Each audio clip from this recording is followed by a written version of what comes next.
Buenos días. Vamos a dar inicio al bloque de sesiones plenarias establecidas para el día de hoy, viernes.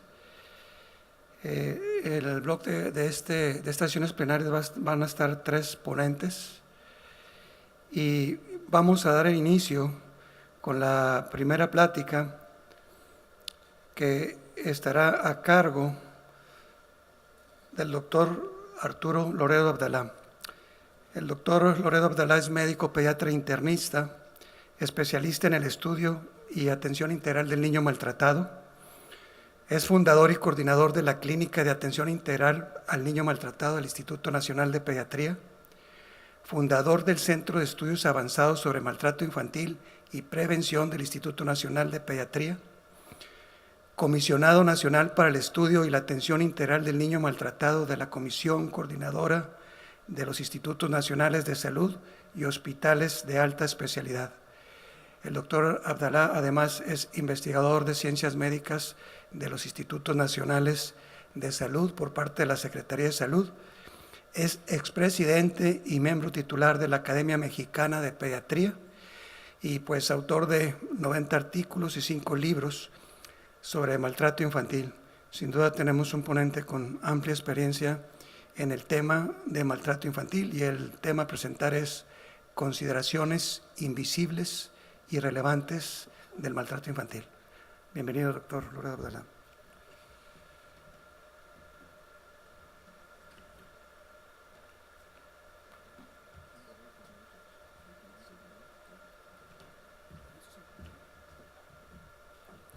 Buenos días.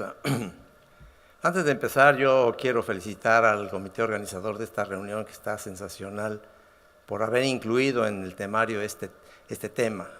Yo creo que cuando se introducen este tipo de temas y aspectos de la pediatría, habla de la calidad científica de un evento como este y de los organizadores que están muy atentos no solamente a los aspectos de nutrición y de desarrollo neurológico y de vacunas y todo. ¿Qué es lo que pasa a diario con esta situación? Y van a ver ustedes cómo si no pensamos, si no meditamos, si no analizamos estas situaciones, entonces vamos a estar haciendo una medicina que no es la adecuada en ese sentido. A ver, este es el... Ay, perdón, Perdón, ¿se pasa? ¿El rojito? Es que me cambiaron el modelito porque ustedes... ¿Es para avanzar?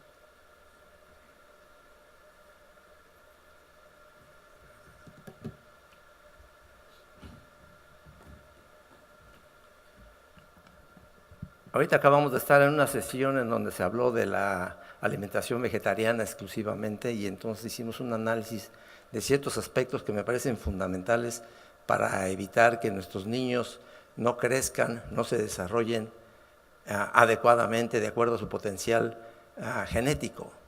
Y tenemos que estar todos muy alertas a estas en un momento dado, modas.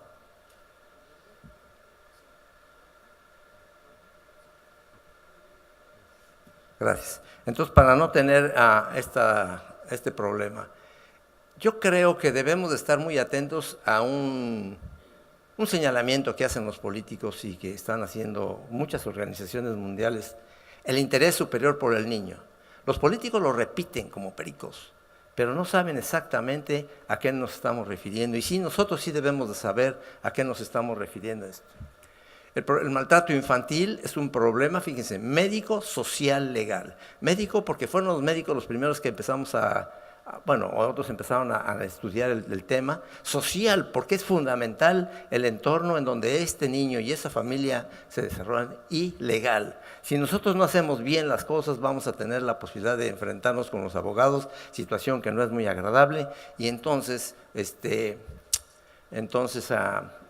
menos el hijo de Trump que se enfrentó con una abogada de Rusia, muy guapa, pues entonces él sí, pero nosotros en general no tenemos que hacer eso. Tenemos que desarrollar nuestra actividad profesional correctamente. Quiero decirles que de acuerdo a la clasificación internacional de las enfermedades, ya no podemos estar hablando del síndrome del niño maltratado, síndrome de Kempe, síndrome de qué es qué. Tenemos que utilizar términos adecuados, correctos, para que quede registro de los niños que estamos atendiendo desgraciadamente con este problema. El tema es maltrato infantil. Y el maltrato infantil tiene 4 modalidades básicas, en donde casi se engloba todas las formas en que los niños pueden ser víctimas de una agresión, que es el abuso físico, el abuso sexual, el abuso psicológico y la negligencia. Este es un flagelo médico, social, legal de toda la humanidad, de tal manera que los mexicanos no tenemos por qué desgraciadamente estar exentos de esta problemática, y debemos de pensar que también en nuestra actividad cotidiana, si no diagnosticamos un caso, estamos siendo negligentes u omisos en el manejo de estos niños que desgraciadamente están siendo víctimas de esta forma, de esta patología, que como les digo es médico, social, legal. En el 2006, en Estados Unidos se dieron cuenta de la enorme cantidad de denuncias que había de maltrato infantil, 3 millones, de los cuales se estableció el diagnóstico en 1 millón. Quiere decir que no todo lo que brilla es oro. Entonces, no todo lo que parece maltrato es maltrato. Hay que tener un criterio un poco más amplio para poder aceptar esta posibilidad. Pero no existe un grupo suficiente de profesionales que atiendan integralmente esta situación y dicen, es una emergencia nacional. Ellos que están muy avanzados y que tienen muchas posibilidades económicas de manejarlo, cometen muchos errores desde mi perspectiva para manejar este asunto. Y yo creo que es una ventana a la pediatría social, salir a la comunidad. ¿Qué quiere decir esto? Tenemos que ir a ver cómo vive esa familia, tenemos que ver cómo se comporta en el niño, en la escuela, tenemos que analizar cómo es el ambiente, y entonces dejemos de estar en hospitales de Torres de Marfil, en donde con nuestra bata blanca no nos pasa nada. Tenemos que salir a la comunidad y aprovechemos esa oportunidad que nos da la vida. Hay alrededor de 50 definiciones de lo que es maltrato infantil. Nosotros hemos trabajado en donde se dice que es una agresión u omisión física, sexual, psicológica o negligente, intencional. Los americanos dicen no accidental. ¿Qué es no accidental? Pues mediten y vean eso. Contra una persona de la menor edad, antes o después de nacer. Todavía el bebito ni nace y ya está siendo agredido, que afectará su integridad biopsicosocial a corto, mediano o largo plazo. Fíjense nada más, qué importante es conocer esta situación. Y esta agresión o omisión es realizada ocasionalmente o frecuentemente dentro del hogar por una persona, por una institución o por una sociedad en función a su superioridad física, intelectual o económica. Tiene 9 elementos fundamentales esta definición. Primero, es muy corta, muy concisa, muy precisa y que abarca casi todos los aspectos que están inmersos en este problema. ¿Cuáles son las manifestaciones invisibles que en un momento dado podemos tener? Pues un chico que presenta quemaduras, que presenta equimosis, una fractura, un embarazo en una edad que no se esperaba o una infección por algún virus que tampoco se esperaba. Y entonces nosotros decimos, bueno, pues tiene SIDA, tiene esto, tiene aquello. Debe existir una explicación convincente, lógica, para poder entender qué es lo que está expresando el niño para que no se nos vaya el diagnóstico etiológico. El 10% de los niños, 10 a 12% de los niños con quemaduras, que son atendidos eficientemente en nuestros hospitales y por nuestros médicos que manejan estos aspectos, son consecuencia de una agresión intencional, y los chicos se van sin diagnóstico. Esto es quemadura de primero, segundo, tercer grado y le salvamos la vida, la función renal, etcétera, pero se queda sin saber por qué ocurrió el fenómeno y entonces a lo mejor puede ser víctima de una nueva agresión. Luego después tenemos otras manifestaciones de nutrición severa en un niño en donde no se entiende por qué ocurre ese fenómeno si su mamá u otro familiar está sentado y está excedido de peso, sentado junto a él y está excedido de peso.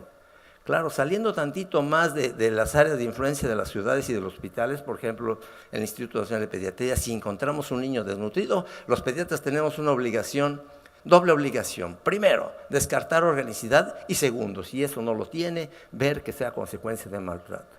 En 1996, Powell publica en New England Journal of Medicine que los niños víctimas de maltrato infantil no crecen porque no producen hormona de crecimiento. Nosotros hicimos una prueba, una evaluación de chicos que habían sido agredidos en la fase aguda del fenómeno y encontramos que no solamente produce cifras de hormona de crecimiento adecuadas, sino produce cortisol y hormonas tiroideas. Entonces, cuidadito, aunque se tenga que manejar el algoritmo para atender a un chico con talla baja, y si no se encuentra una explicación, piensen en la posibilidad de que a lo mejor está siendo víctima de alguna modalidad del maltrato. Y ahora la pandemia que estamos teniendo de sobrepeso y de obesidad, y llamarles a ustedes la atención sobre aquellas chicas, adolescentes que de repente suben de peso en forma exagerada. Antes se decía que era el 15%, ahora se dice que el 30% han sido víctimas de abuso sexual. Entonces, ellas entran en depresión y entonces comen en forma compulsiva y por eso aumentan de peso. Pero también, aparentemente, es una estrategia que utilizan para ser poco atractivo para el agresor. Vean ustedes cómo en un momento dado podemos estar viendo esta situación. ¿Qué pasa con este niño que llega al consultorio privado, llega al hospital, y lo primero que va a decir el adulto que lo trae es de que se cayó, porque es muy inquieta, porque es esto, porque en principio tenemos que creerle a los adultos que nos traen a los niños y nos dicen esto, pero no podemos ser paranoicos y pensar que todos son consecuencia de maltrato. Pero si exploramos más hacia abajo del cuerpo, nos encontramos con lesiones antiguas o de otra naturaleza que nos deben orientar a la posibilidad de que estemos frente a un niño maltratado. ¿Y cuáles son las alteraciones emocionales que frecuentemente presentan estos niños? Pues vean ustedes, regresión en el control de esfínteres. Ya lo controlaban y ahora están teniendo problemas. A lo mejor coincide con que nazca un hermanito, a lo mejor coincide con que los padres se divorcian, en fin. Pero tenemos la obligación nosotros de buscar qué es lo que está sucediendo en ese niño, independientemente de que le hagamos un examen de orina y veamos cómo está sucediendo el fenómeno. Trastornos en la alimentación, que mamá no llega al consultorio diciendo que está desesperada porque su niño no come. ¿Por qué no come? Es lo que hay que ver. Porque usted, señora, ¿usted no guisa bien o qué le pasa? Uno le pregunta al niño, oye, ¿no te gusta cómo guisa tu mamá? Pues no. Ah, bueno, entonces ya podemos saber que algo está pasando. Pero a lo mejor dice que sí, pero algo está sucediendo que el niño no quiere comer de manera adecuada. Tenemos también trastornos del sueño. El niño no se quiere ir a dormir. El niño tiene miedo, tiene pesadillas, se quiere pasar a la cama de los papás y con tal de que ellos duerman y no de guerra, pues quédate aquí. Entonces estamos cometiendo un error porque no estamos investigando cuál es la génesis de ese problema y qué lo está pasando. Y luego en el aprendizaje y la asistencia a la escuela, bueno, el maltrato entre pares y el acoso escolar, conocido como bullying, debe ser interrogado intencionalmente en todos los niños, independientemente de lo que estén, por lo que estén suscitando una interconsulta o una consulta. Por favor, eso es una práctica fundamental en nuestro quehacer pediátrico cotidiano. Tenemos que aprender que para ya enfrentarnos a este problema tenemos que desarrollar una estrategia interdisciplinaria. No es un problema nada más de médicos, es un problema en donde pueden entrar otros profesionales, trabajadores sociales, profesionales de la salud mental y los abogados. Tenemos que aprender que no solamente los del hospital o el consultorio vamos a ver este problema. Tenemos que interactuar con las agencias del Ministerio Público o las agencias de la Procuraduría del Distrito Federal, con el DIF, con otras organizaciones no gubernamentales e internacional. ¿Qué están haciendo en Argentina? ¿Qué hacen en España? ¿Qué hacen en otros lugares? Para que podamos adecuar en nuestro ambiente, considerando nuestro entorno y nuestra condición socioeconómica, eso. Tenemos que aprender a trabajar en equipo, en grupo, y eso nos cuesta mucho trabajo porque los médicos somos muy veleidosos, somos muy vanidosos, muy engreídos y creemos que traemos a Dios por las orejas. No, tenemos que aprender a que otros profesionales nos van a decir qué es lo que va a pasar. Ahora, les decía que no todo lo que brilla es oro. Ante un niño que llega con lesiones como las que le he planteado, situaciones que he señalado, debemos de tomar en consideración que no sea consecuencia de un accidente. Ustedes saben que los chicos y los adolescentes, la primera causa de mortalidad son los accidentes. Pues sí, puede ser, pero bueno, repito, tiene que estar lógica y convincentemente explicado el fenómeno clínico que tiene ese paciente. Estrategia educativa, eso ya no se vale. Nada de que la letra con sangre entra, ya no se vale. Pero hay áreas en donde esto sí se hace. Ustedes lo saben perfectamente. Estrategia disciplinaria, me obedeces porque soy tu mamá y soy tu papá, y pácale le pegan. Aguas, porque entonces esto trauma.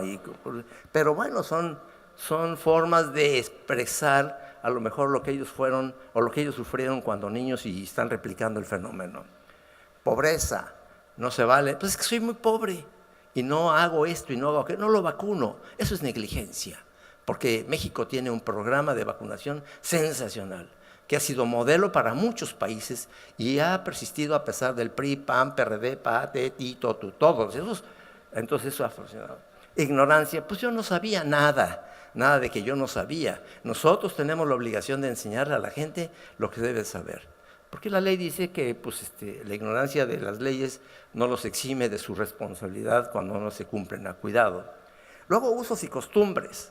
Hay áreas en donde hay la costumbre de, lo que hay ahorita en nutrición vegetariana, que hay en Tamaulipas, creo, dijo un médico, que se comía así.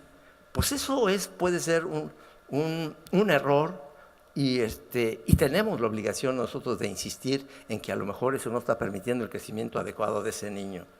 Y luego, para los pediatras, para complicarnos la vida, hay enfermedades pediátricas cuyas manifestaciones clínicas son bastante similares a las que vemos con los niños maltratados. Osteogénesis imperfecta, raquitismo renal, acidemia glutárica, etc. Hay muchas cosas que deben ser vistas.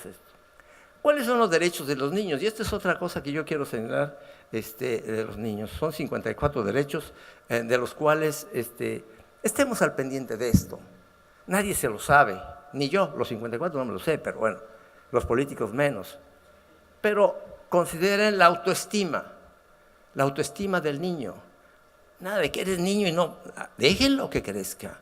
La autonomía, señora, déjalo que vaya, no le va a pasar nada. La creatividad, dejémoslos que hagan. A lo mejor tenemos allí un artista en ciernes y nosotros no lo estamos permitiendo eso. Que sean felices, niños que sean felices. Saludables, por supuesto nos toca a nosotros, y la solidaridad en un sentido. Recordemos que es mejor prevenir que curar. Entonces estemos muy atentos a esta situación. Estos niños deben ser así, felices. Sin importar su origen étnico, su condición socioeconómica, deben ser felices. Estos niños deben ser orgullosos de nuestro lábaro patrio, de nuestro país. Adolescentes, que bueno, nos van a sustituir y que deben de estar muy satisfechos de un país que no le estamos dejando ahorita bien, pero que lo podemos dejar bien porque a ellos les vamos después a pedir que hagan las cosas como debe de ser. Es maligno no enseñar, pero es más maligno no aprender. Entonces, les presento, este es mi 5º libro, porque cuando leyó el doctor, 90 artículos no está tan facilito, aunque estén en español. Pero hacer 5 libros y ser ganador del Premio Nacional también, que no lo dijo, pero se los digo a ustedes. Y se lo digo porque, pues, después de los 50 años, la humildad es hipocresía. Y como ya las pasé, entonces no puedo decir. Este libro está a disposición con una exposición clara, didáctica, etcétera, para poder aprender más de este tema. Gracias por su presencia y su atención.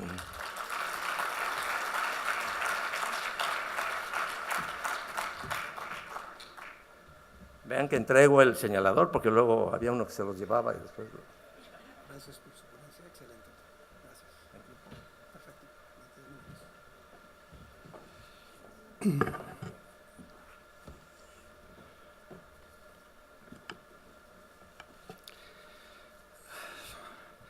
Las vacunas son probablemente el mayor avance contra las enfermedades en la historia de la humanidad. Sin embargo, siempre han existido grupos o movimientos que se oponen a la práctica de vacunación. Los antivacunas inundan el Internet con falacia y mitos que exageran muchas veces los efectos secundarios de las vacunas, falsean los datos para minimizar la efectividad de la inmunización, o meten miedo con el nombre de lo natural contra lo químico, o esbozan teorías conspirativas de industrias farmacéuticas y de los gobiernos.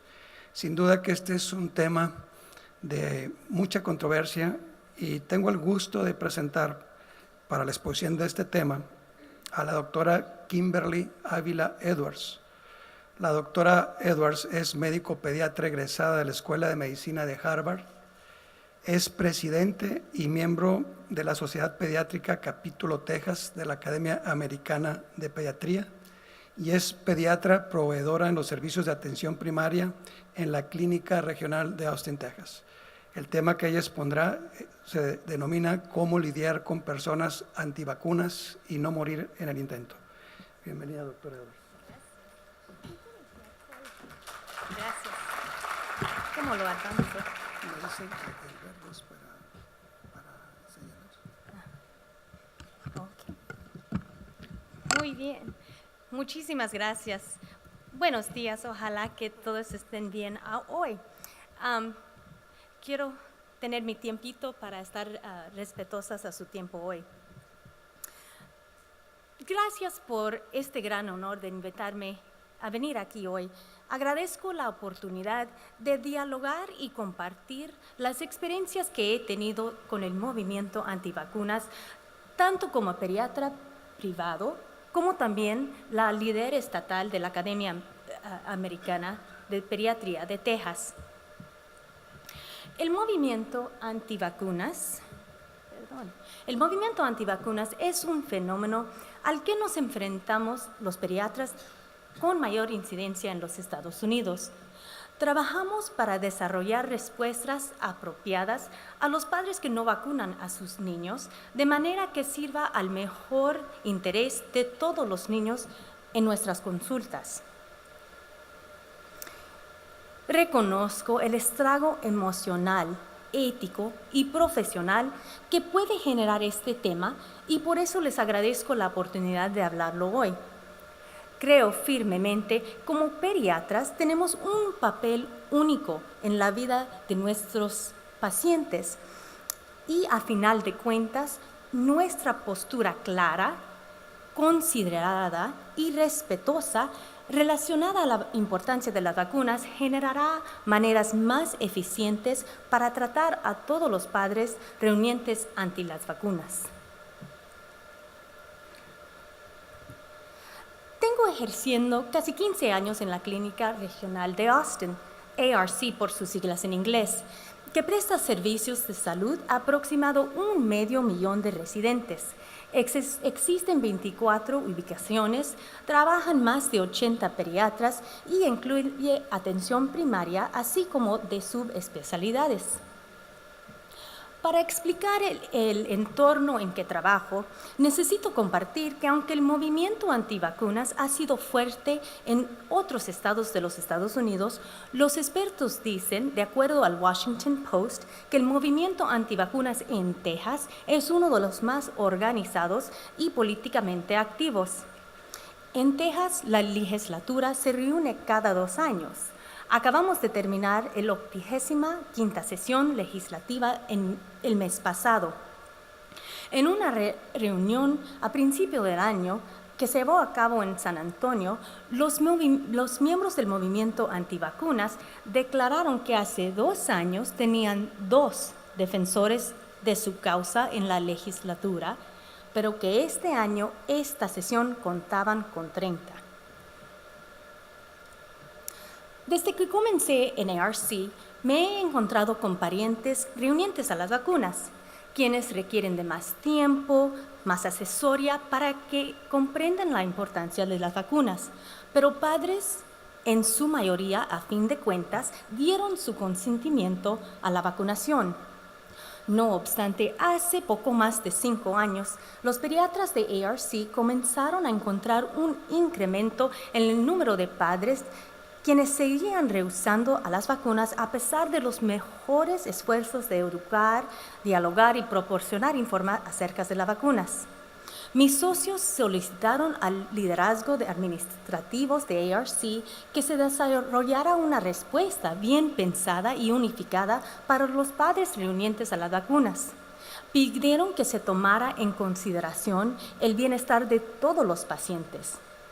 La pregunta entonces para todos fue cómo responder y qué tipo de política habíamos de poner en práctica. ¿Les suena conocido? Tengo curiosidad de saber qué tan prevalente es el movimiento antivacunas en otros países. ¿Cuántos de ustedes, por favor levanten la mano, se han encontrado con padres quienes son renuentes a las vacunas o que rechazan todas las vacunas? Es más de lo que me esperaba. En un estudio periódico de miembros del 2006, llevado a cabo por la Academia Americana de Pediatría, mostró que el 75% de los pediatras del estudio habían encontrado con padres renuentes a la vacuna. 7 años después, en el 2013, la cifra aumentó al 87%.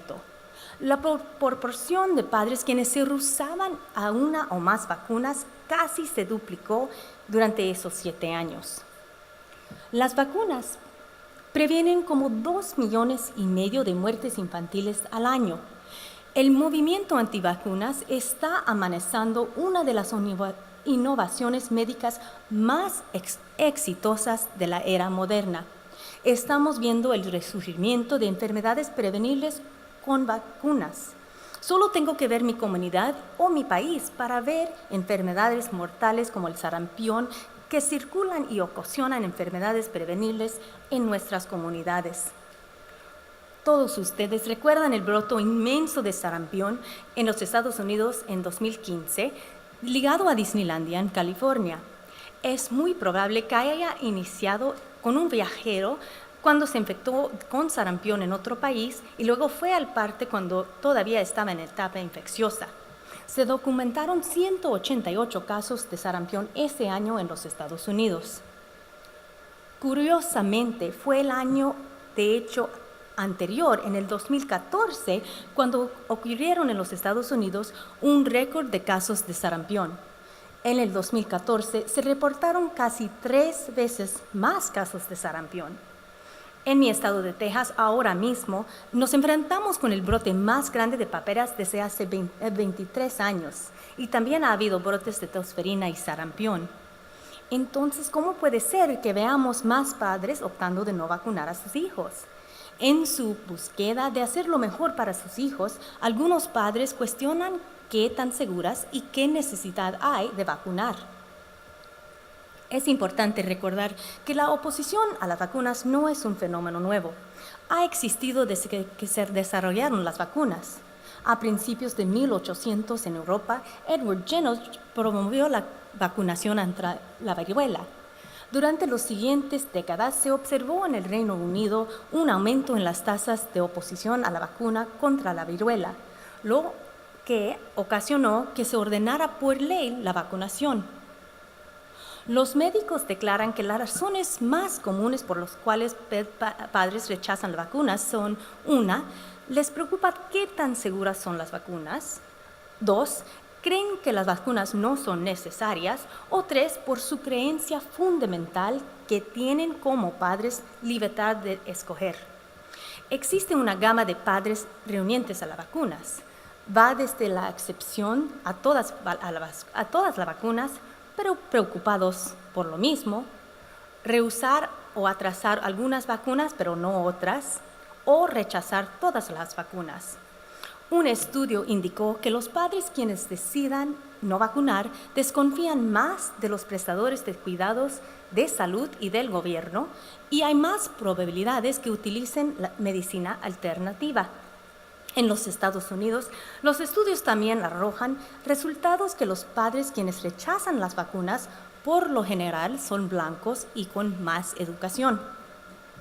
Ya les había mencionado que en el siglo XIX, parte de la respuesta al movimiento antivacunas contra la viruela creó el requisito que fuera por ley. El razonamiento de que las vacunas sean obligatorias resulta que el control de enfermedades prevenibles por vacunas depende de las tasas de inmunidad en la comunidad.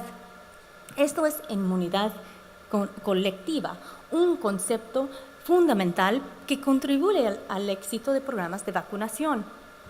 Tradicionalmente, las tasas de inmunidad se han mantenido en los Estados Unidos a través de vacunación obligatoria y requerida para ingreso en las guarderías y en las escuelas.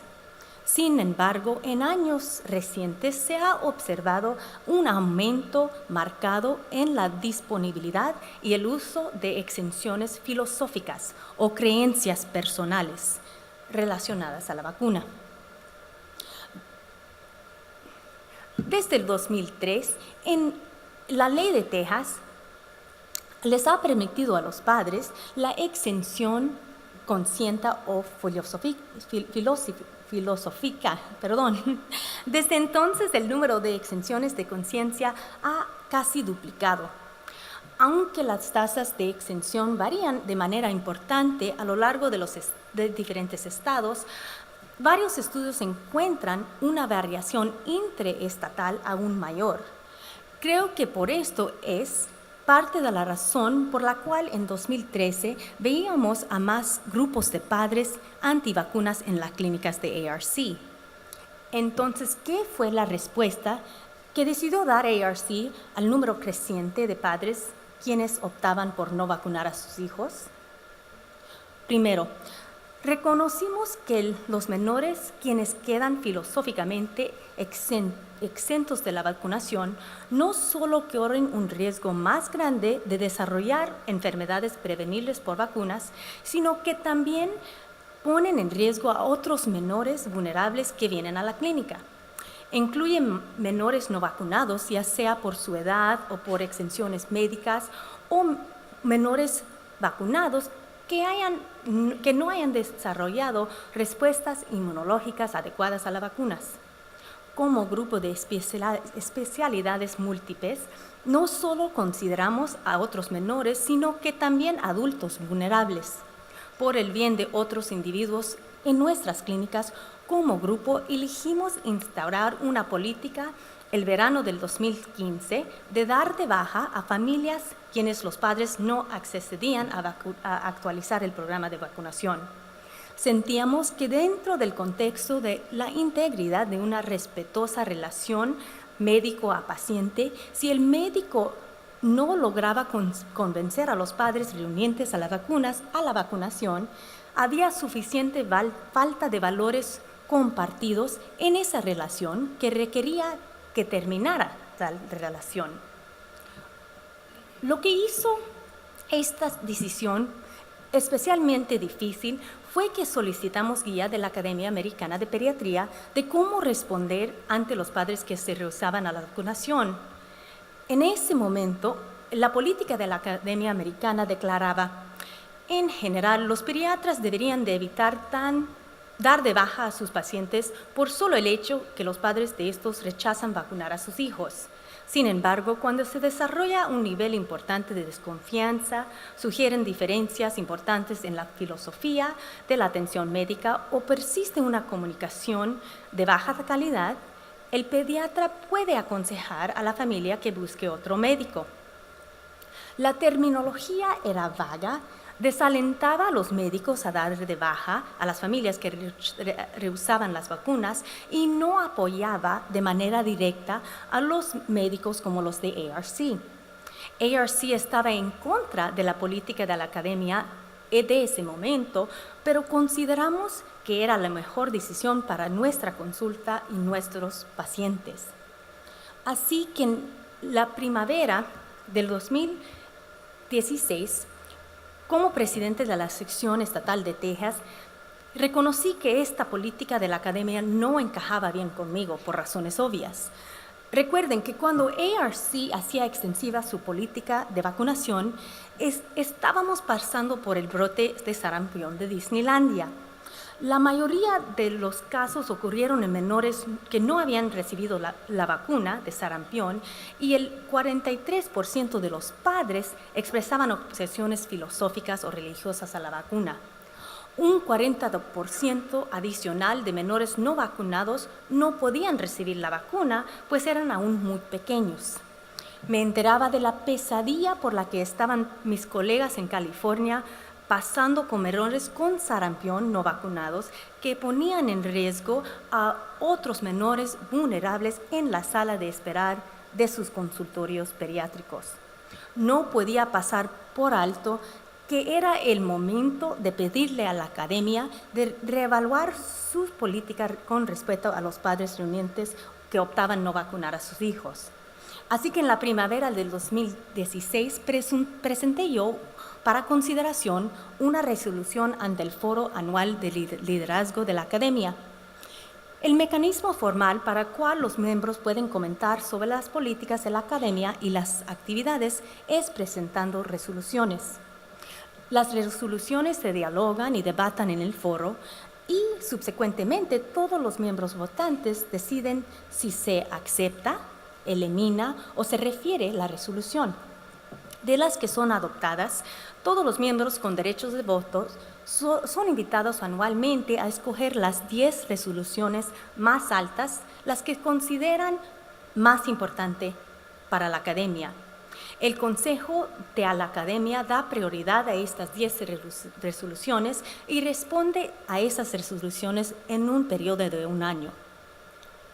La resolución que presenté fue inspirada por la política de vacunación que ARC había emitido y la falta de apoyo que tenía por parte de la política de la Academia de ese momento.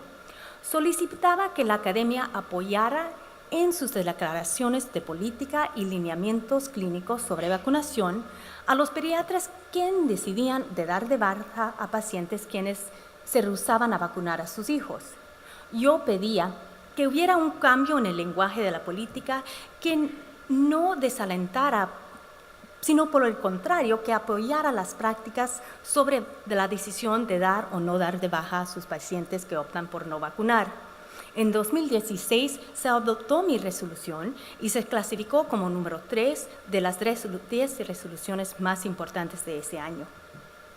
Como respuesta, la Academia pronunció un informe clínico nuevo sobre refutar la renuencia a la vacunación. Quiero compartir las recomendaciones del informe para cómo tratar a los padres renuentes a la vacunación. La recomendación más importante es comprender y asumir la responsabilidad que viene con saber que el factor más grande para que los padres acepten las vacunas es el contacto uno a uno con un pediatra informado, cuidadoso y preocupado. Más que nada, los médicos deben dirigir sus esfuerzos a construir relaciones honestas y respetuosas con los padres, especialmente si tienen ideas equivocadas acerca de las vacunas y los beneficios. El desarrollar una relación de confianza con los padres donde ellos pueden abiertamente expresar sus preocupaciones es clave para que tenga usted influencia sobre las decisiones que toman estos padres en relación de las vacunas. En segundo lugar, como pediatras, tenemos que abordar las preocupaciones que los padres con estrategias de discusión dirigidas, sin prejuicios, y que van a variar entre los padres renuentes a las vacunas.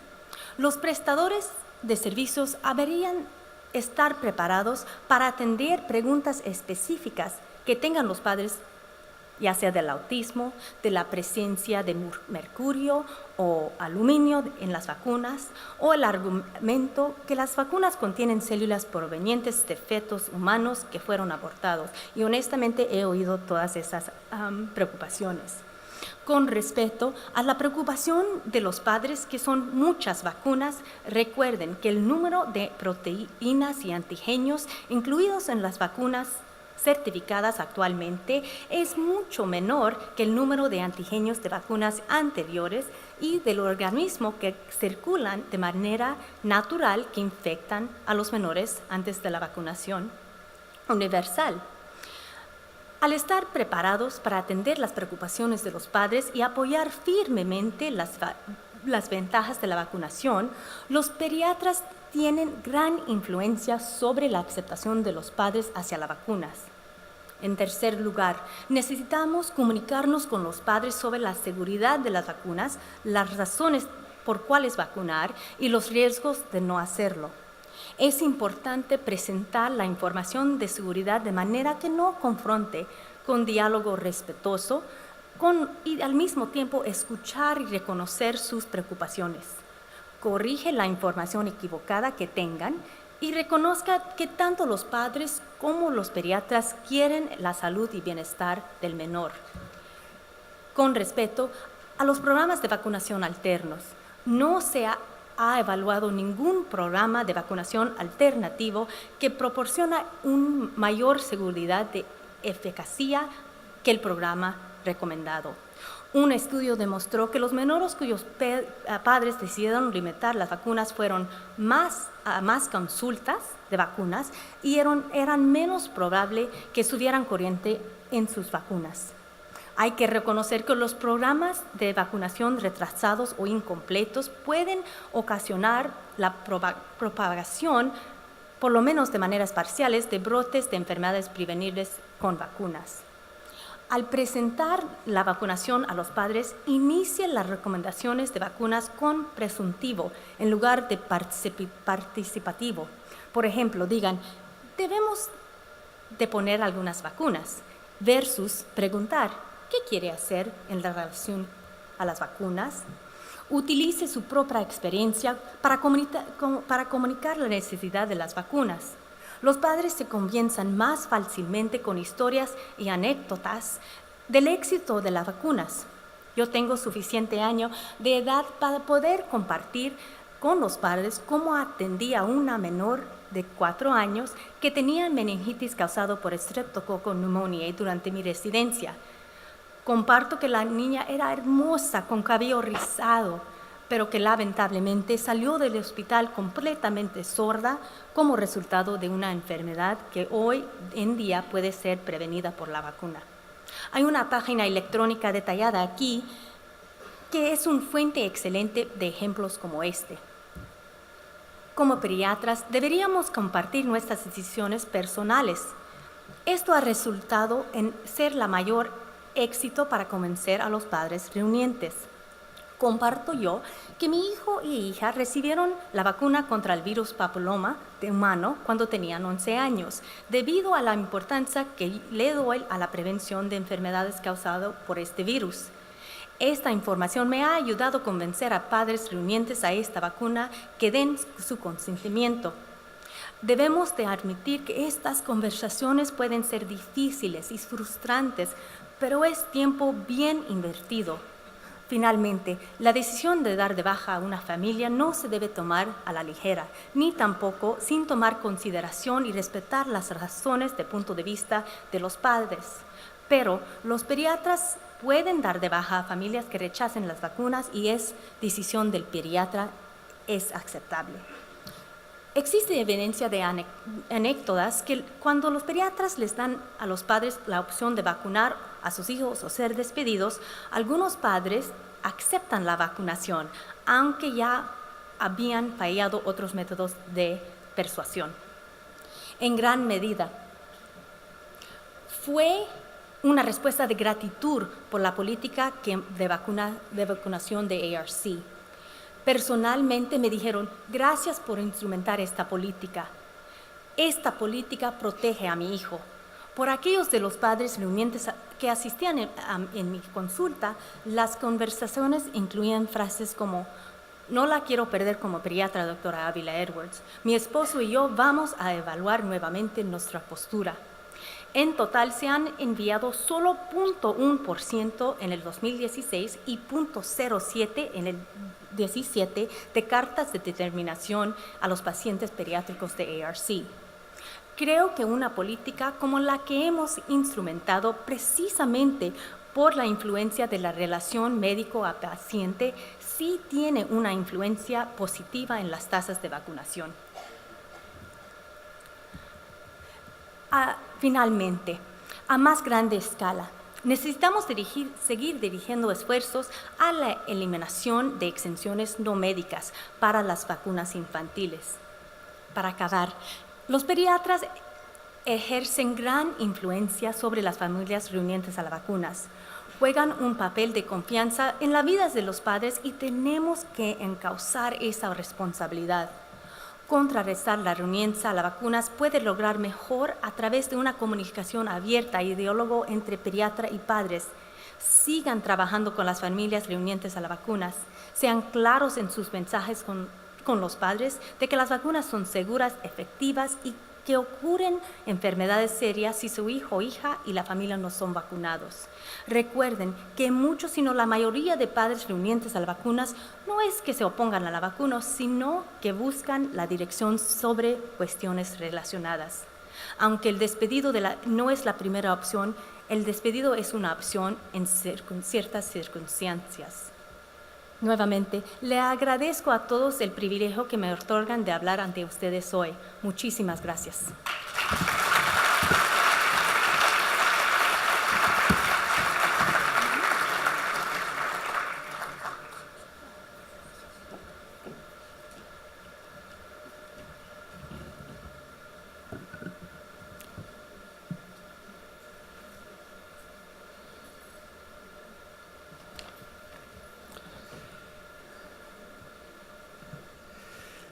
El suicidio entre adolescentes ha ido en aumento.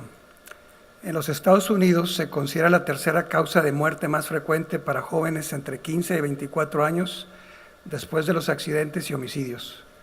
Se cree que por lo menos por 25 intentos se consuma un suicidio.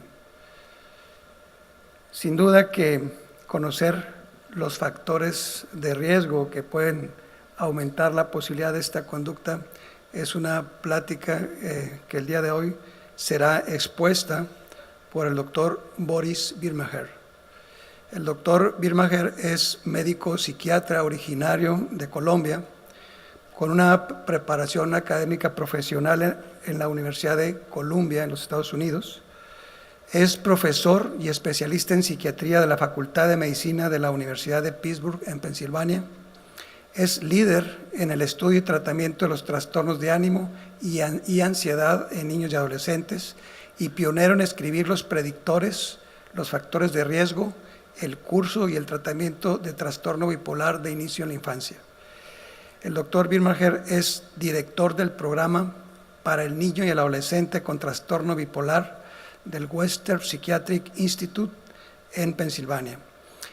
Nada más para tener una idea, este hospital es considerado un hospital líder en los Estados Unidos en la atención e investigación de los servicios psiquiátricos.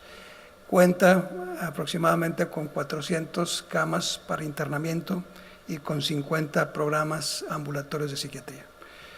Tengo el gusto de presentar al doctor Boris Birmacher, que nos hablará del tema detección del adolescente suicida.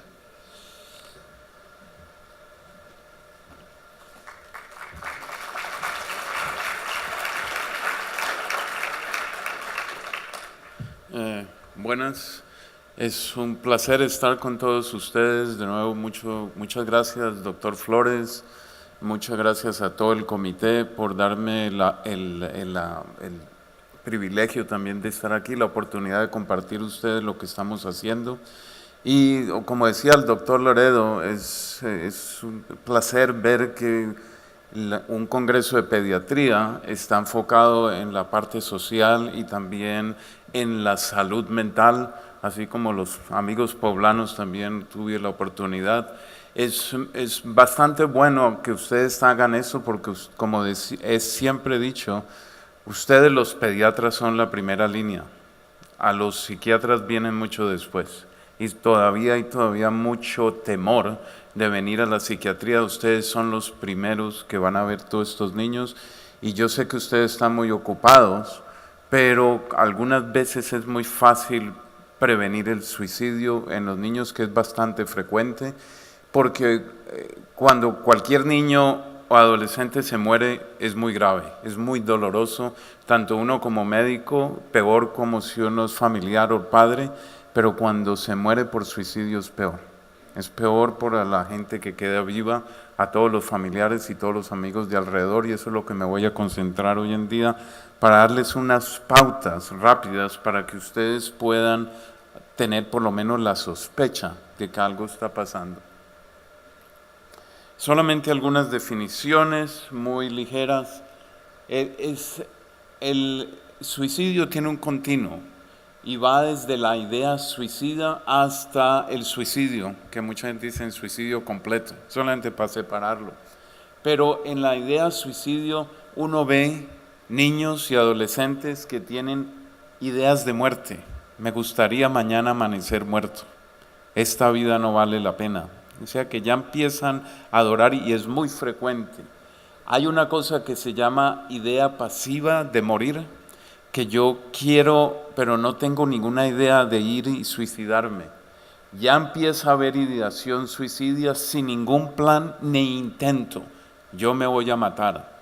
Y los niños lo pueden decir en un momento de una pataleta o que estén bravos en la casa. Ya empieza a ser peor cuando empiezan a tener un plan y un intento y desafortunadamente entran al internet y hay páginas del internet que le dan ideas para que tengan éxito, porque anteriormente no existía esto. Digamos, el suicidio existe más raramente en niños de 9, 10 años, pero por su capacidad cognitiva el niño podía decir, me voy a suicidar, no voy a respirar, pero eso no funciona, o ponían la cabeza debajo en la bañera, pero tienen que respirar. Hoy en día ya aprenden los métodos más claves. Hay otro que se llama un intento de suicidio que fue interrumpido o que lo hicieron en frente de otras personas, como diciendo, por favor, párenme. Pero hay otros que lo hacen muy al escondido, muchas veces se lo dicen a los amigos, cantidad de veces se lo dicen a los médicos y los médicos no siguen con las preguntas. Y pues lo peor que puede pasar es que haya un suicidio completo. Esto es en 1999, solamente para mostrarle, estas son la prevalencia, y esto es la edad del comienzo, tanto de la ideación, que es esta con los símbolos de aquí, el plan y el intento de suicidio. Como pueden ver, generalmente el pico es aquí, sobre todo la idea de suicidio. Hay otro pico aquí en la edad adulta, porque es en la edad adulta sobre todo hombres que hacen suicidio completo, en la edad adulta, cuando es geriatría. Pero generalmente es aquí el pico para todo, Y yo estuve averiguando, ahora les muestro lo de México. En Estados Unidos es la segunda causa de muerte entre adolescentes 15 a 24, pero también de 10 a 15. Y este es el suicidio y las que son como heridas y accidentes es el primero. En un estudio grande que hubo en Estados Unidos son de ideación, planes y attempts, y lo dividen entre mujeres y hombres. Aquí está que consideraron suicidio casi un 18%, es muy alto, porque estos son niños que se consideran normales. Planeado como un 12% y atentos de suicidio el 8%, menos en los hombres de esta edad. Pero el problema es que a veces hacen el intento y no, cuando uno les pregunta después, no querían morirse. Lo hicieron en un momento de impulso. Pero ya a veces es muy tarde porque ya hay trasplante renal o quedan paralizados, etc. Esto es lo que encontré de México. Esto fue en el 2010 y esto abarca desde los 0 años, desde los de bien de infancia hasta los 85, y los dividen entre hombres y mujeres del 2007, que está aquí en gris, hombres y mujeres del 2007 y hombres y mujeres en gris de 1970. Y por alguna razón aumentó el suicidio aquí en México, y sobre todo miren esto, que aumentó también entre la edad de los 15, 19 hasta los 25. O sea que es muy parecido, y esto es muy parecido en todos los países. ¿Cómo van a hacer ustedes para saber si alguien está a riesgo de suicidio? Entonces, vamos a ir uno por uno de estos, les voy a dar un resumen por el tiempo.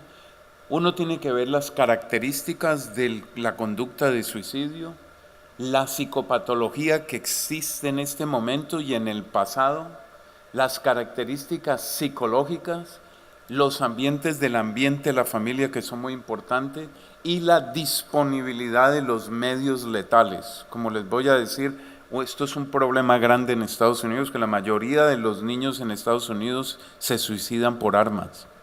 Pero hay cantidad de política detrás y hay un lobby de la Asociación de Rifles que tiene como que esto es como el amén, tienen como la Constitución dice que yo puedo tener un arma y ellos están muy en contra de esto y es muy politizado esto, desafortunadamente. Entonces, unas ideas generales antes de pasar a cada uno. Es un proceso que sigue, no es una cosa que es la primera consulta. Hay gente que les da como, si pregunto es como inducirle el pensamiento. Si les pregunto el método, es como darle idea al método. Ellos saben más que todos nosotros juntos. Y fuera de eso, como les dije, ellos pueden hoy en día ir al internet, o sea que no les dé miedo de preguntar esto. La pregunta clave para el pediatra es ¿qué hago con la respuesta? Porque entonces ustedes están ya comprometidos a ayudarle a ese niño. Y no hay muchos psiquiatras de niños, pero también hay muchos psicólogos que pueden ayudar. Uno empieza con preguntas muy generales y después se mueve a lo específico. Y hay que ser persistente buscando los detalles de la idea de suicidio para saber qué tan peligroso está. Vamos a las características del suicidio. Lo que uno pregunta es si hay ideación, el intento, usted de verdad quería morirse. ¿Qué tan letal? Entonces le dicen, no, yo me iba a tomar acetaminofén, aquí hay un frasco con 100 pastillas, o mi papá tiene, o mi mamá tiene un revólver, y yo lo estaba pensando usar. De los estudios que leí en México, pero es más que todo en adultos, por lo menos en el 2009, el 2010, el método más frecuente en México era ahorcamiento. Le seguía a tomar pastillas. ¿Qué es el precipitante? Muchos de estos niños tienen un precipitante como, por ejemplo, peleé con mi novia, peleé con mi novio, tuve una discusión con mis padres, me fue mal en el colegio y tengo malas notas y me da miedo ir a la casa, etc. La motivación de morir y la respuesta que hay en la casa. Uno le pregunta, por ejemplo, ¿usted ha tenido algún pensamiento que esté mejor muerto? Esto es una pregunta que uno podría hacer fácil, ¿tiene ideas de herirse a sí mismo? Y antes de que se me olvide, ¿tiene ideas de herir a los demás? Porque muchas veces vienen combinadas. O tiene un plan, lo piensa llevar a cabo, ¿cómo cree que va a parar sus pensamientos? Como por ejemplo, razón para vivir. Yo tengo, por ejemplo, una paciente que se suicidaría si la familia no estuviera viva. Ella dice, mientras mi padre esté vivo, yo no lo hago, la mamá murió.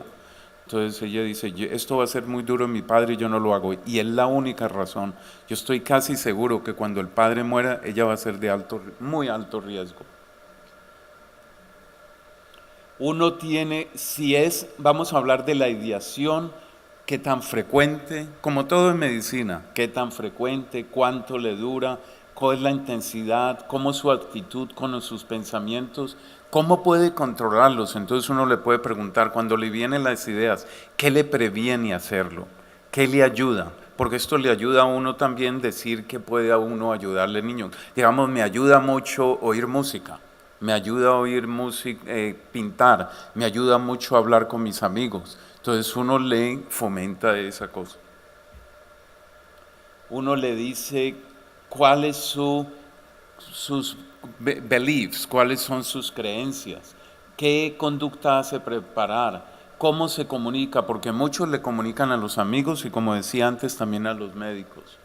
¿Qué precipitantes tienen? Como decía antes, digamos, que se haya dañado una relación romántica, es muy frecuente en los adolescentes, conflictos con la familia o interpersonales, cuando alguien haya muerto en la familia, o digamos un animal que ellos querían mucho y se le murió. Bullying, ustedes dicen bullying también aquí. Bullying es un precipitante grande. Problemas disciplinarios legales, como decía el doctor Loredo, abuso. El abuso físico y sexual predispone cantidad al suicidio. Y cuánto el precipitante recurre. La siguiente que voy a discutir es la psicopatología que existe en estos niños. Casi más del 90% de los niños que completan el suicidio tienen por lo menos un trastorno psiquiátrico, y la mayoría, el 80% de los que tienen un intento de suicidio también tienen un problema psiquiátrico. Los trastornos psiquiátricos más comunes son los del trastorno del afecto, uno que se llama la depresión mayor y el otro que se llama la enfermedad bipolar, no tengo tiempo de discutirla, pero esta enfermedad bipolar es uno de los que produce más riesgo de suicidio. Casi el 70% de los adolescentes que murieron de suicidio y los 50% de los que intentaron tenían trastorno del afecto. Y por eso entonces cuando uno pregunta sobre suicidio hay que preguntar sobre otros problemas psiquiátricos, no los debe dejar solitos. También otros problemas graves, el abuso de la droga, no produce suicidio en sí, pero facilita el paso de la ideación al intento. Porque digamos, si yo estoy deprimido, tengo ideas de suicidio y me estoy tomando unos tequilitas, 1, 2, 3, me inhibe la capacidad del cerebro de controlarme y me vuelvo más impulsivo, como cualquier persona que esté borracha. No se inhibe, dicen lo que quiera y eso. Entonces, si yo tengo pensamientos de suicidio y en la mitad de eso estoy usando drogas, es bien explosivo. Trastornos de conducta también aumenta el riesgo. Mucha gente dice, no, los muchachos que tienen trastorno de conducta nunca se hacen daño. No es verdad, sobre todo porque muchos de ellos son impulsivos. Y entonces, cuando uno es impulsivo, no piensa tanto las consecuencias. ¿Qué factores hay protectivos? Porque uno siempre habla de factores de riesgo, pero se le olvida que hay cosas de protección. Aumentar la adherencia al tratamiento cuando hay hope, esperanza. Si uno aumenta la esperanza, ayuda. Conexión con el médico, conexión con la familia, comunicación abierta con el médico y la gente que los está tratando, y ayudarlo en los momentos de transición de esta persona. ¿Qué con las características psicológicas que existen? Impulsividad, como les dije anteriormente, uno no tiene que tener un trastorno psiquiátrico para estar a riesgo, pero puede ser una persona impulsiva, sobre todo en personas muy jóvenes. Muy poquito planeamiento, entonces estas son personas, me enojé bastante con una pelea con mi papá o mi mamá, o con mi novia o con mi novio, tengo el rifle en la casa, y fui y me lo tomé, o abrí el baño y hay una caja ya de acetaminofén y me la tomé, sin pensar las consecuencias. Agresión impulsiva, que es más o menos, son gente que tiene un nivel umbral muy bajo de la frustración, y también otra vez gente que no tiene esperanza, que la vida lo ve muy oscuro, que digamos son pesimistas. No, esto nunca se va a mejorar, nunca voy a mejorar las relaciones con mi novia, con mi novio, con mis padres, a mí me va a ir muy mal en la vida, entonces aumenta la idea, mejor yo me muero. Otra cosa que es muy importante es el estatus de las minorías sexuales. Estos muchachos y estas muchachas, sobre todo en ambientes culturales donde las hacen mucho bullying y la familia hace rechazo, también aumenta el riesgo de que ellos cometan suicidio. ¿Qué factores protectivos? Otra vez la esperanza, razones por vivir. Yo vivo porque quisiera hacer esto y esto. Cuando tienen habilidades para resolver problemas, y esto es parte del tratamiento, cuando tienen más flexibilidad en su personalidad y un buen autoestima, ayuda para que los protejan aunque tengan estas ideas. ¿Qué con factores sociales y de la familia? Cuando hay historia familiar de suicidio, sobre todo cuando hay varias familiares que han cometido suicidio o intentos de suicidio, sobre todo cuando fue a edad muy temprana, aumenta el riesgo de que los niños tengan más suicidio. Hay un factor genético en esto, pero siempre es como todo en medicina, es un cruzamiento entre la genética y el ambiente. Cuando la familia tiene historia de depresión, abuso de sustancias o problemas de conducta. Algo supremamente importante también desde el punto de la pediatría social es la exposición a conductas de suicidio, lo que llamaban contagio. Entonces, la exposición a un intento de suicidio, sobre todo, digamos, que un amigo mío tenga un intento de suicidio, aumenta el riesgo de imitación más de la exposición al suicidio que de la muerte de mi amigo. Entonces, si yo he sido muy amigo de esa persona y esa persona intenta suicidio, yo si también estoy deprimido, porque también soy predispuesto, me aumenta a mí la posibilidad que yo siga lo que hizo mi amigo.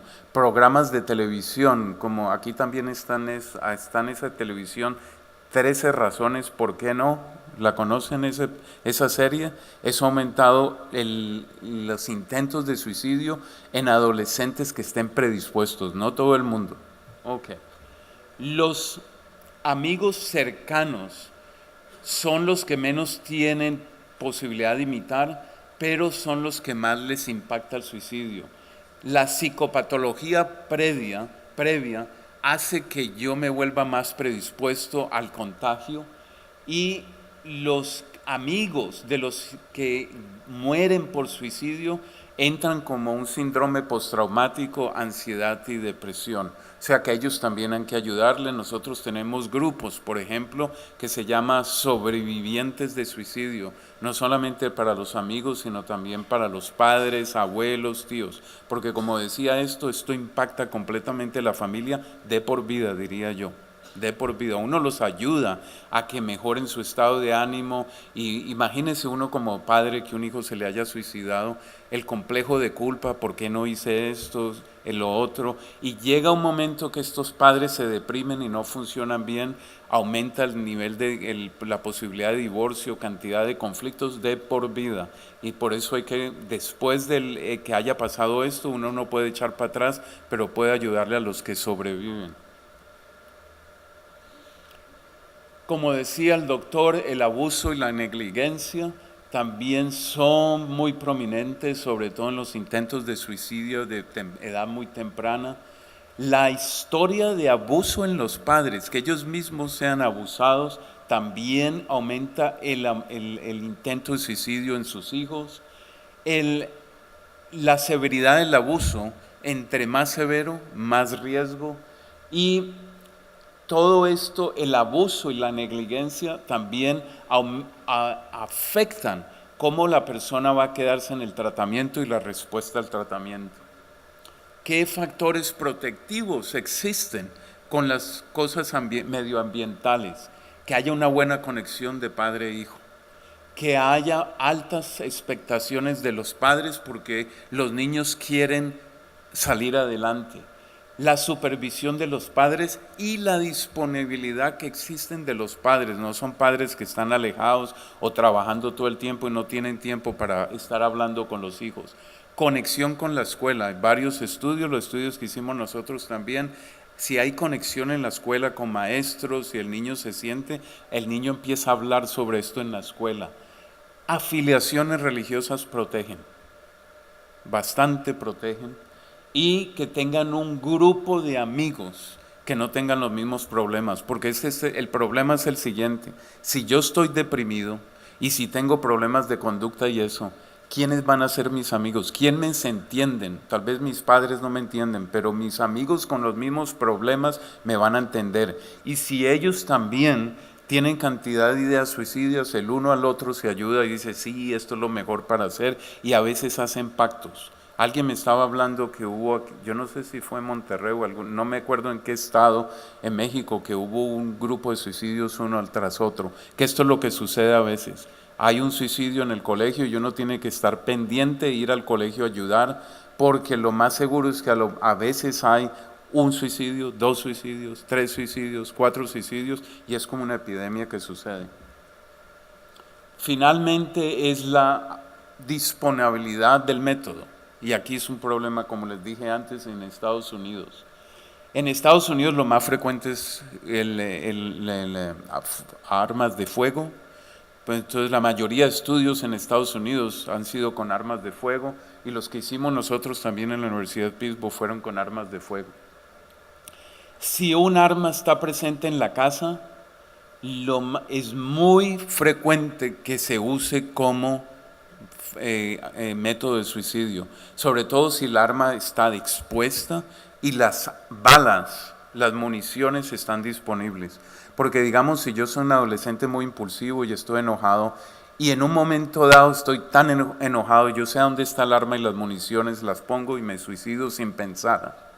Pero si el arma, digamos, está, lo que nosotros le decíamos a los padres, remuevan el arma de la casa, sobre todo en adolescentes deprimidos que nosotros estudiamos o tratamos en la clínica, solamente el 30% lo quitaba, 30%. Cambiamos de metodología, le dijimos, remuévalo si puede, llévalo de un familiar, pero si no puede, póngala en un lugar seguro, bajo llave y con candado, y mantenga las municiones siempre separadas, porque si al niño le cuesta trabajo encontrar el método, hay la posibilidad mientras tanto que se le quite la idea o que hable con alguien y uno lo puede ayudar. Cuando hay ausencia de las armas en la casa, este método es muy raramente usado por los jóvenes.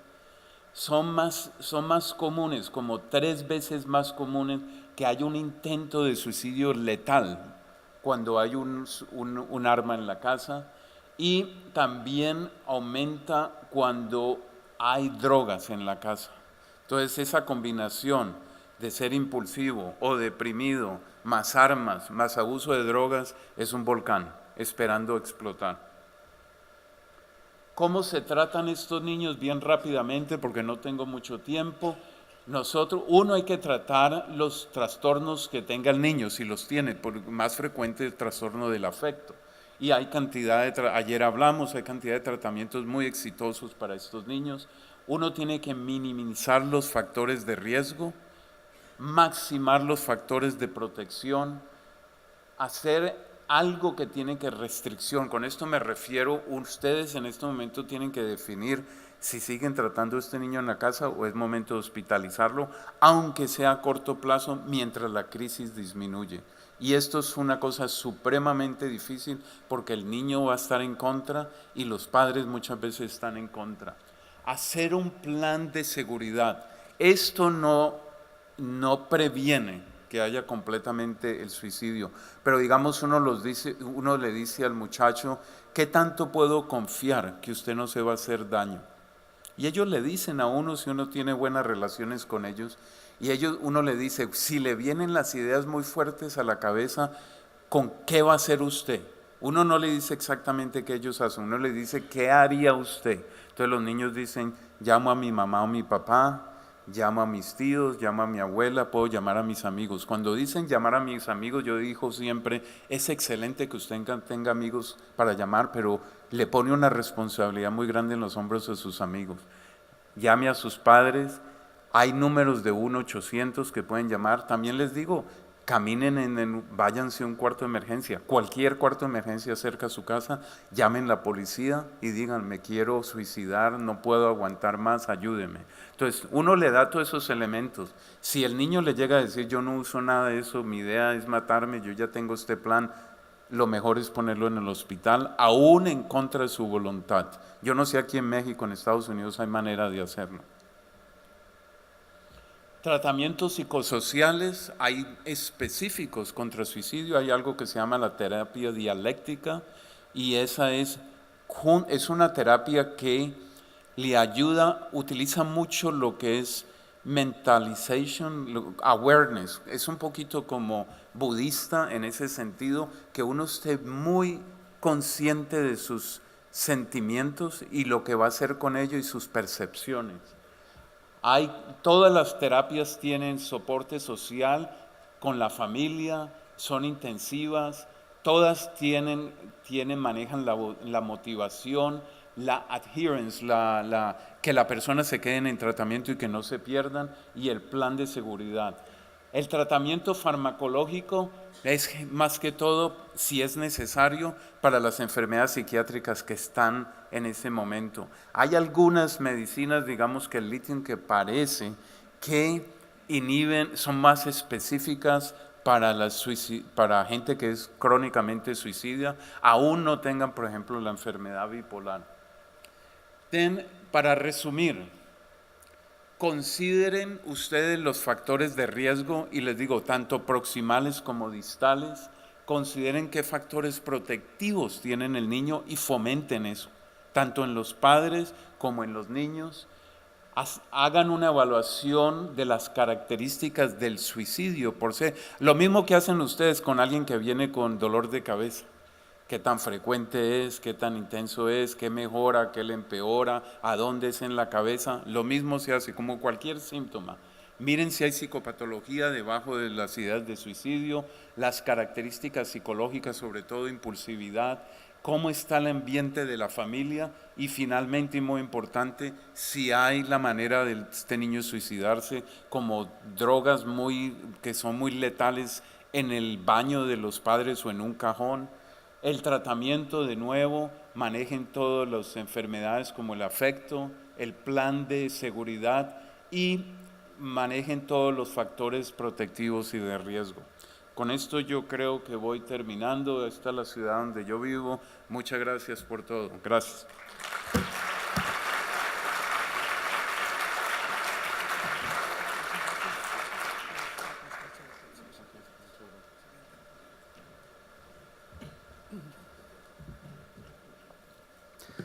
Tengo unos avisos que dar por parte del comité organizador. Se informa para todos los compañeros que participaron en los talleres vespertinos del día de hoy, pasen al área de registro con la señorita Brenda a recoger sus viales de comida, con el cual podrán acudir al snack que está ubicado en el área de exposición. También se avisa que el día de hoy se van a rifar 20 guías mexicanas para el tratamiento de asma. Esto es para el taller del uso de dispositivos para tratamiento de asma, que será a las 2:30 en el Salón México. También por motivos laborales urgentes, el doctor Ricardo García Cavazos, que estaba programado el día de hoy para hablar de epigenómica en pediatría, no puede estar con nosotros. Es por esto que el día de hoy ampliamos un poquito el margen de tiempo de las sesiones plenarias. Les invitamos para el día de mañana a las 12:30 hay una única sesión plenaria a cargo del doctor Fernando Stein, programado para las 12:30 y después dar inicio a la ceremonia de clausura, donde tengo entendido que va a haber la rifa de 2 automóviles. Pues por su atención, muchas gracias y los esperamos el día de mañana.